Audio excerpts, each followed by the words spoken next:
Salut à toi, j'espère que tu vas bien. Si tu cherches aujourd'hui des idées de contenu pour générer plus de leads grâce au digital, tu es sur la bonne vidéo parce que comme tu peux voir à l'écran, j'ai préparé 25 idées de contenu sous 6 catégories. Donc voilà, tu vas pouvoir prendre les contenus qui te plaisent et t'en servir et délaisser le reste. J'ai aussi préparé un document que je mets dans la description que tu peux télécharger qui récap un peu toute la vidéo et on rentre directement dans la vidéo. Donc c'est parti. Donc les 6 catégories. J'ai classé cette vidéo, donc les 25 formats, sous 6 catégories. Le premier, ça va être éducatif. Deuxième, interactif. Troisième, comparaison. Quatrième, prêt à l'emploi. Cinquième, communautaire. Et sixième, un petit bonus qu'on verra à la fin de la vidéo. Donc, on va rentrer directement avec la première catégorie qui sont les contenus éducatifs. Les contenus éducatifs sont le seul contenu où tu peux vraiment prouver ton expertise et ce que tu veux, ce que tu vaux, pardon, dans ton service, dans ta prestation. Donc, chaque format, en fait, va vraiment devenir un actif qui peut te générer des leads pendant des mois, voire des années, parce que c'est vraiment des contenus qui vont te servir sur le long terme. Donc ça va te prendre un temps conséquent au début pour bien les travailler. Par contre, ça va vraiment te servir sur le long terme. Donc voilà, le premier contenu dans cette catégorie, le premier format, c'est des case studies détaillés. Peut-être que tout le monde a des cas clients, mais pas tout le monde n'a des cas clients très détaillés.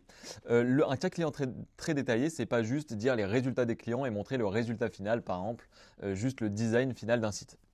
C'est pas du tout ça. Un cas client détaillé, c'est vraiment là où tu vas pouvoir rentrer toute la preuve concrète et toutes les étapes de ton travail. Qu'est-ce que tu as fait avec ce client? Pourquoi ça a rapporté des clients? Les résultats, les objectifs, le contexte, tout dans un document écrit avec des visuels qui est agréable à lire. Et ça, c'est vraiment un contenu de une qui peut performer en référencement et de deux qui peut aussi vraiment t'aider à convertir un maximum. Que ce soit sous le forme d'un PDF, le format d'un PDF, le format d'une vidéo ou bien sûr le mieux c'est de le rajouter sur son site internet. Il te faut des cas clients travaillés. Donc j'ai mis un petit exemple, par exemple, comment une startup Y est passée de 50 à 500 candidatures qualifiées en 3 mois. Et là, on va venir expliquer le contexte, les chiffres, les résultats, un avis client, des vidéos, interviews, etc. Il faut qu'il soit le plus complet possible. Pour l'idée 2, c'est des guides piliers 3000 mots. Donc là, vraiment, tu vas prendre un sujet au cœur de ta société. Tout le monde a des sujets qui vraiment reflètent ta prestation. Tu vas choisir ce sujet et tu vas construire un guide complet autour de ce sujet. Un guide pilier, on peut dire que c'est au-delà des 3000 mots. Au-delà du référencement que ça peut te générer, ça va t'apporter de l'image de marque. Donc c'est vraiment des guides vraiment ultra complets, tout sur une seule page où les personnes vont se dire ok, cette personne est vraiment forte et experte dans ce domaine, donc elle va peut-être te contacter par la suite. Donc voilà, par exemple un exemple, le guide complet de l'onboarding client pour les SaaS B2B. C'est vraiment des guides complets et le but c'est vraiment d'aller rentier sur Google, d'avoir de la forte autorité et d'avoir des backlinks de qualité dans cet article. L'idée 3, c'est des webinars live plus replay. Donc ça, c'est vraiment un format qui va marcher toujours dans le B2B. C'est 45, par exemple, tu peux le faire sous forme de 45 minutes de contenu expert avec des questions-réponses, que ce soit tes clients, des autres personnes, etc. en direct. Et bien sûr, le replay derrière, tu peux le mettre accessible sur ta chaîne YouTube ou sur des réseaux sociaux, etc. Et en fait, les webinars, ça va vraiment rapporter de l'humain derrière tes contenus. Au lieu de tout le temps faire du contenu écrit, là, ça va vraiment rajouter une part de spontanéité. Et ce contenu, tu peux le réutiliser pour faire des shorts, etc. Plein de choses. Là, j'ai mis un exemple concret que tu peux voir à l'écran. Et en fait, si une personne écoute ce webinar, et ben en fait, ça va être un lead ultra qualifié. Donc voilà, c'est vraiment une grosse force, c'est que il y a moins de vues, mais ça te rapporte énormément de leads qualifiés. L'idée 4, c'est des séries vidéo éducatives. Donc là, par exemple, tu vas vraiment prendre un sujet, tu vas faire une série de vidéos sur ce sujet, que ce soit de la formation, que ce soit un sujet en particulier, par exemple comment avoir plus de clients grâce à LinkedIn. Tu fais plein de vidéos, plein de petits formats, déjà ça multiplie le contenu et ensuite ça va vraiment servir à la personne de se reconnaître et de suivre comme un peu une aventure. Et c'est un engagement un peu long terme de la personne. Donc toutes les semaines, un nouveau format que tu peux envoyer sous format de newsletter, etc. sur YouTube. Donc voilà, par exemple, de 0 à vos 100 premiers clients SaaS, série en 5 épisodes, un épisode par étape, par exemple avec l'onboarding, etc. jusqu'au résultat. Ça peut être une bonne idée dans tout secteur. Cinquième idée que tu dois connaître sûrement, c'est les e-books et les lead magnets. Les e-books, c'est un peu plus éducatif, mais c'est vraiment des choses, moi j'en fais pas mal sur LinkedIn, j'en fais pas mal, j'en fais un tous les 2-3 mois, où vraiment par exemple l'autre jour c'était comment bien prospecter sur LinkedIn, et j'ai fait un e-book où les gens commentaient mon post LinkedIn, et je leur envoie le e-book. Donc là ça va vraiment montrer, de une, ça va créer un gros engagement sur tes posts, sur tes vidéos, etc. Et de deux, ça apporte de l'expertise parce que si ton e-book derrière est de qualité et que les gens le lisent, ça peut te rapporter de l'autorité forte sur ton marché et aussi des demandes très qualifiés par la suite. Et après, toi derrière, tu as pas mal de mails, etc. où que tu peux nurturer tranquillement. Donc voilà, l'idée 6, c'est des courts emails. Je vais m'expliquer, on en a déjà fait pas mal avec Winoble. En fait, c'est si les gens s'inscrivent à cette séquence de mails, c'est par exemple pendant 5 à 7 jours, tu envoies un mail par jour sur une thématique en particulier, à chaque fois avec une petite leçon, un exemple, un cas, un exercice à pratiquer pour eux. Et en fait, à chaque fois, tous les jours, ça va former une sorte d'autorité et ça va aider les personnes, en tout cas avec cet exercice, sur un sujet en particulier. Et donc derrière, tu as plus de risques de conversion si tu recontactes cette personne après parce qu'elle t'a vu dans ses mails pendant 5-6 jours. C'est un peu le principe d'une newsletter, mais là, c'est vraiment une newsletter très courte sur des personnes qui vont s'inscrire à cette petite campagne. Et donc voilà. L'idée 7, c'est des rapports de recherche et études. Et attention, là, c'est un contenu qui prend énormément de temps, mais qui peut ultra performer du coup en SEO ou même d'autres sur LinkedIn, etc. Parce que tout le monde va vouloir lire ton étude, si bien sûr elle est de qualité. Donc là, tu vas prendre de la data, tu vas vraiment te créer un rapport, par exemple annuel avec des insights uniques et tu vas te servir de cette data et de ton rapport, que ce soit ta data ou les data des autres, pour l'exposer au grand public, que ce soit sous forme de lead magnet ou sous format juste un article de blog qui peut performer. Pourquoi ça? Si tu le fais les choses de très bonne qualité et que ton rapport est bon avec des bonnes conclusions, ça t'apporte une autorité que aucun contenu peut t'apporter. Donc voilà, si tu as assez de data, si tu as assez de recul sur ton activité aussi, et si tu as aussi une petite autorité, c'est-à-dire qu'un nouveau dans un secteur ne peut pas faire des rapports de très qualité parce qu'il n'a pas une forte autorité, tu peux commencer à faire des petits rapports de recherche et l'envoyer à des personnes. Comme ça t'apporte vraiment une grosse autorité et tu peux aller performer énormément et créer un peu de la viralité autour de ces rapports de recherche. Donc voilà pour le premier contenu, la première catégorie de contenu éducatif. Pour moi, ça reste un des piliers majeurs dans une stratégie de contenu, donc c'est très important d'avoir ce type de contenu. Donc bien sûr, il y a des autres contenus qui vont être mis dans le doc, donc je t'invite à le télécharger. La deuxième catégorie, c'est les contenus interactifs. Donc les contenus interactifs, c'est beaucoup plus long à produire, mais par contre, le retour sur investissement est complètement énorme. Nous, on en fait énormément avec Winoble et je vais t'expliquer ce que c'est. Donc, les contenus interactifs, c'est un peu les choses un peu gamifiées qui vont permettre aux gens de jouer ou de faire des choses sur ton site et vraiment de recevoir des données en temps réel. Par exemple, là, l'idée 1, c'est des calculateurs ROI, ça on l'intègre presque sur tous nos clients, c'est des simulateurs où là, la personne va vraiment, par exemple, selon ton business, rentrer de la data, rentrer son mail, s'amuser avec un petit curseur et avoir en échange instantanément des informations. Par exemple, nous on a mis pour PharmaGreen un simulateur où la personne, une pharmacie, rentre son chiffre d'affaires et en fonction de ça, elle reçoit 3 choses, 3 éléments sociétal, etc., des chiffres sur l'écran et en fait la personne, du coup PharmaGreen, on leur mail. Ça, on le met un peu en place pour tous nos clients. Donc voilà. L'exemple concret, calculer combien vous perdez en temps de saisie manuelle chaque mois avec un résultat chiffré et avec bien sûr un call to action qui va pousser à la démo.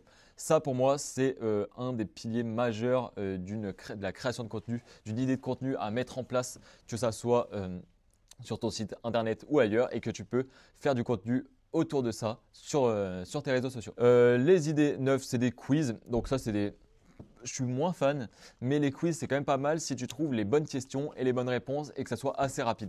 C'est-à-dire que les personnes qui sont sur ton site internet n'ont pas forcément le temps de tout remplir. Par contre, s'il est bien fait en 5 à 10 questions grand maximum, parce qu'après les gens n'ont plus le temps, ça peut être vraiment intéressant parce que toi, ça va te permettre aussi de recevoir un lead ultra qualifié. C'est-à-dire que si une personne a répondu 10 questions et ces 10 questions, tu peux t'en servir pour de la vente derrière, là, c'est vraiment un lead très qualifié. Donc voilà, les quiz, tu peux aussi les mettre sous différents formats, mais attention, il faut que ça soit bien fait, sinon tu n'auras aucun résultat. Après, tu peux faire de l'A/B testing sur ces quiz-là. L'idée 10, c'est des configurateurs. Donc là, c'est vraiment de laisser tes prospects répondre à des questions précises et voir leurs résultats personnalisés se construire. La valeur perçue est ultra haute et ils ont construit quelque chose. Par exemple, votre roadmap acquisition sur 12 mois qui est généré selon les réponses de la personne. Donc là, c'est un peu plus dur à mettre en place, mais c'est de répondre à plein de questions et en fonction de ça, construire par exemple une roadmap pour ton client. Donc c'est des configurateurs.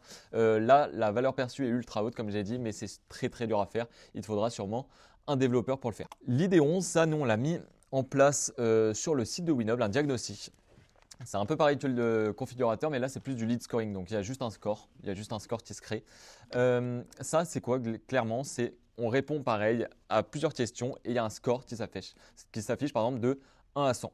Nous, sur notre site, c'est de 1 à 100, c'est sur le digital, donc quelle est ta puissance digitale, etc. Vous pouvez aller voir sur le site internet. Et donc là, en fait, c'est pareil, il te faudra un développeur pour le créer ou maintenant avec l'IA, tu peux le faire. Mais c'est par exemple un exemple concret, tester la performance de ton site web. Tu réponds à plusieurs questions et tu as un score sur 100 plus un petit rapport PDF avec des optimisations à faire.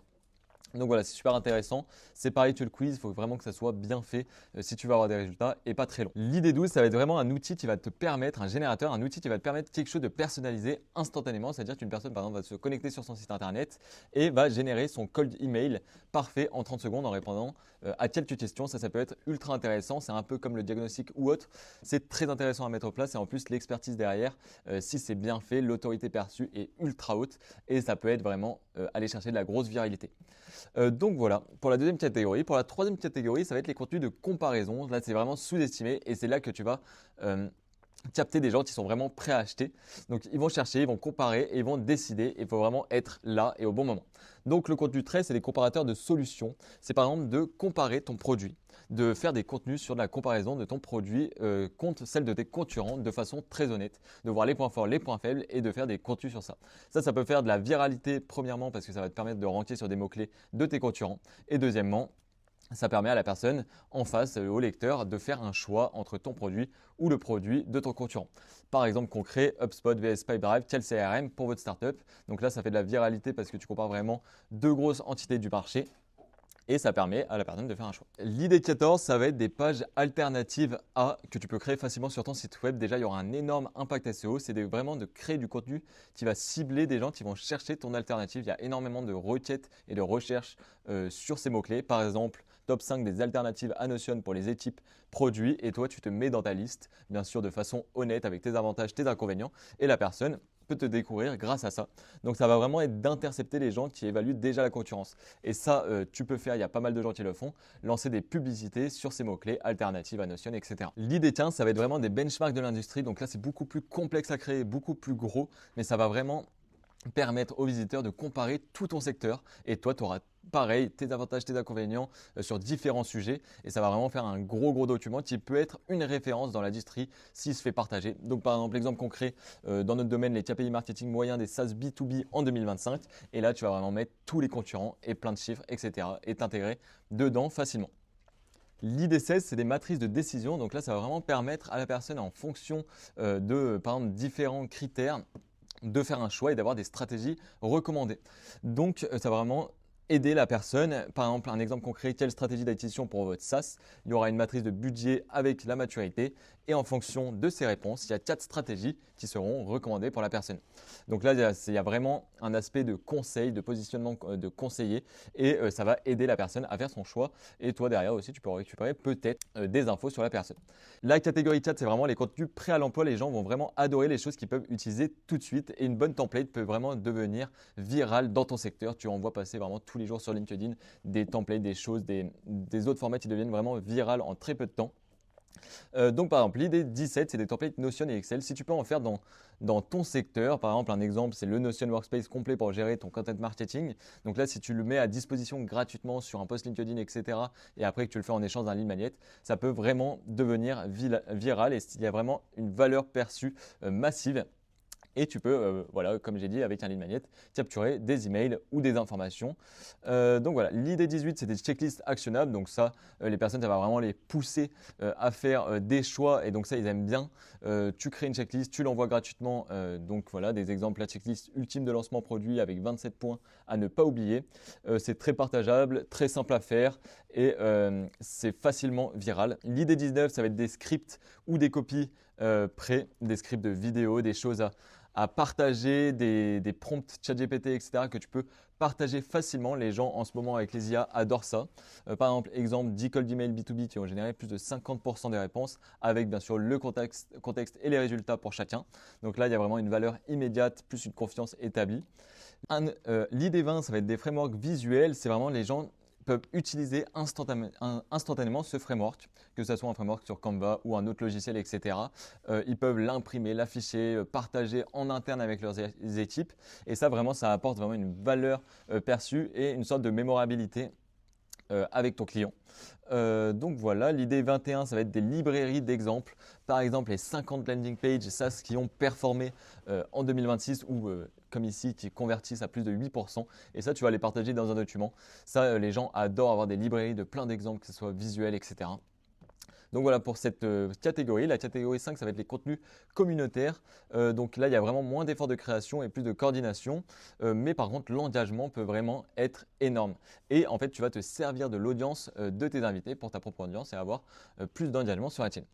Donc par exemple, l'idée 22, c'est des interviews d'experts. Interviewer tous les experts de ton milieu, que ce soit en format short, YouTube ou même des interviews écrites, même si c'est un peu moins convaincant. Tu peux inviter tes experts à poser plusieurs questions.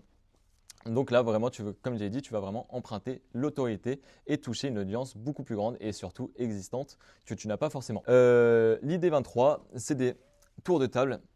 Donc c'est de réunir, donc c'est pareil, mais plusieurs experts au même endroit avec toi et tu te mets dedans. Et là, c'est vraiment de créer du reach et de l'engagement en masse.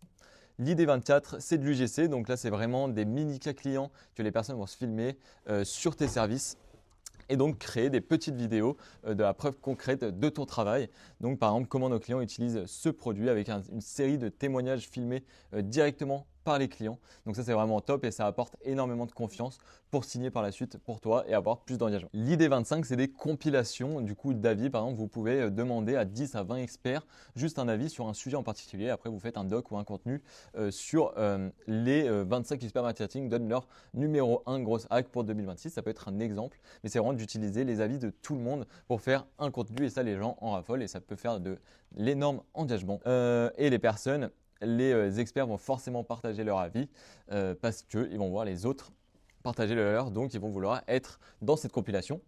Donc voilà, et entre ces gros contenus, tu vas vraiment pouvoir faire des contenus un peu plus authentiques, que ce soit des shorts, des carousels LinkedIn ou des petits posts LinkedIn, etc. Mais sur des sujets beaucoup plus simples, sans moins de détails, etc. Et ça va vraiment permettre d'avoir une présence constante sur les réseaux et sur le digital. Donc voilà, comment maintenant toi tu peux choisir? C'est vraiment d'abord d'identifier tes contraintes. Qu'est-ce que tu aimes, qu'est-ce que tu n'aimes pas, pourquoi tu ne peux pas le faire, etc. Le budget aussi, parce qu'il y a des choses qui demandent pas mal de budget ou qui sont même impossibles selon ton secteur. Le 2, c'est de choisir 2 à 3 formats maximum. Après, c'est de tester 3 mois minimum sur chaque format. Donc, ça veut dire de réitérer, de faire de l'optimisation ou de créer des nouveaux contenus sur ce format avant d'arrêter parce que c'est sur le moyen long terme pour avoir des résultats. Et bien sûr, c'est de mesurer, itérer sur le long terme, toujours tester des choses, toujours de tourner les choses aussi différemment jusqu'à avoir des résultats. Donc voilà, c'est vraiment pour moi d'en tester 2-3 et d'aller à fond dessus. Donc voilà, c'est la fin de la vidéo.